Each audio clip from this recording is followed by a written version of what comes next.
When your care for others is not balanced with care for yourself, you can slowly become disconnected from your own needs. Not because you don't have needs, but because somewhere along the way, your needs may have become easier to postpone than everyone else's. One reason this happens is that other people's needs often feel more urgent, more visible, or even more emotionally rewarding. So when someone else needs you, there's a clear request. Can you help me? Can you come? Can you listen? Can you take care of this? Can you remind me? But then your own needs might not seem as loud. Maybe it's more like that subtle feeling that you need a break or you need quiet, but it's not as loud as that person who's consistently calling you.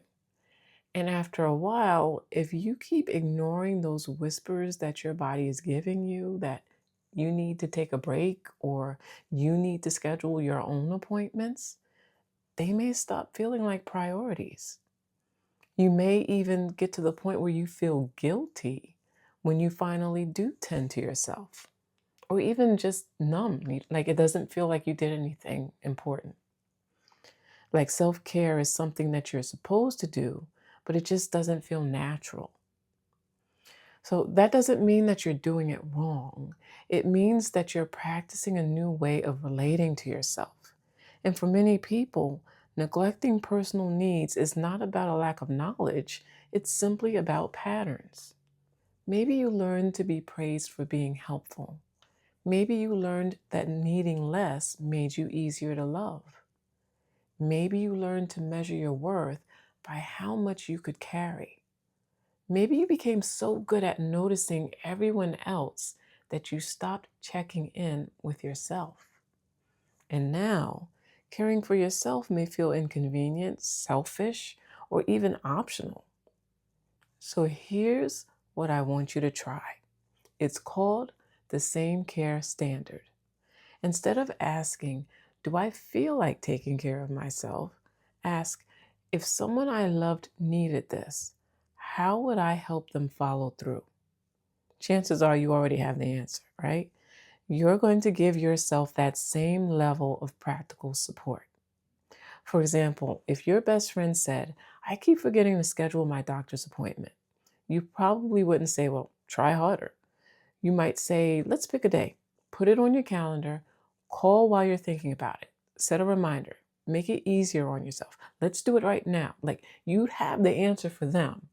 Do that same thing for yourself. Turn that same care towards you. So choose one need that you've been postponing, not 10, just one. And maybe it's scheduling a doctor's appointment, taking a real lunch break, going to bed earlier, drinking water first thing in the morning before coffee. Maybe you're going to take a walk. Whatever it is, maybe you just want to buy yourself a small thing that makes you feel cared for, like that special journal that you've had your eye on, or that special type of tea that you like, or that lotion that you like.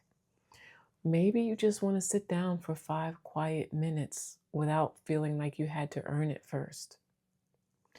So once you choose that thing, ask yourself, what would I do to help someone I love actually follow through?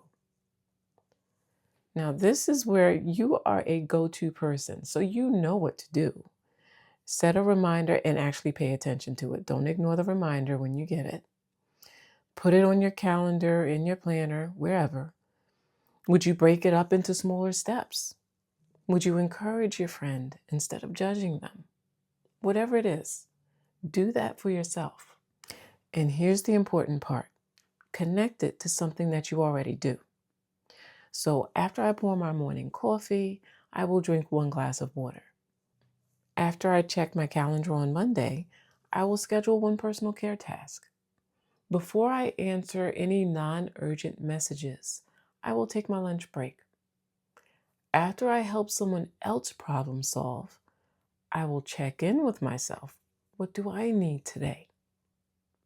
You're not trying to become a completely different person overnight. you are practicing the habit of including yourself in the circle of care. Think to yourself, I'm allowed to include myself in the circle of care. If you're leaning into your faith right now, it may help to remember that Jesus says to love your neighbor as yourself. Sometimes we focus so much on loving our neighbor that we forget the as yourself part. So you have to love yourself first, and then you have an example to go by. So your needs don't get erased, and your care matters too. And I want to remind you that you don't have to wait until you're falling apart to take care of yourself. You don't have to be exhausted enough or sick enough. Just allow yourself that space to try, even if you know that you're going to get interrupted. Because sometimes just that's life, right? Especially if you have children. You know that you're going to get interrupted. It's going to happen. Make room for that. You don't have to have one continuous stretch of quiet. Take breaks with that even if it comes to it. This is part of being human. So this week, I want you to practice the same care standard. Pick one need you've been postponing. Ask yourself, if someone I loved needed this, how would I help them follow through? Then take one small step to support yourself with that same level of kindness, structure, and follow through that you would offer someone else. Because you can be loving, dependable, and generous without abandoning yourself in the process. Until we meet again, remember to fill your cup first and then pour into others. If this message encouraged you, be sure to subscribe so you don't miss future episodes. And of course, share it with someone who could use a little encouragement today. Hi, I'm Crystal Hawkins, a licensed professional counselor and licensed clinical alcohol and drug counselor. Thank you for listening.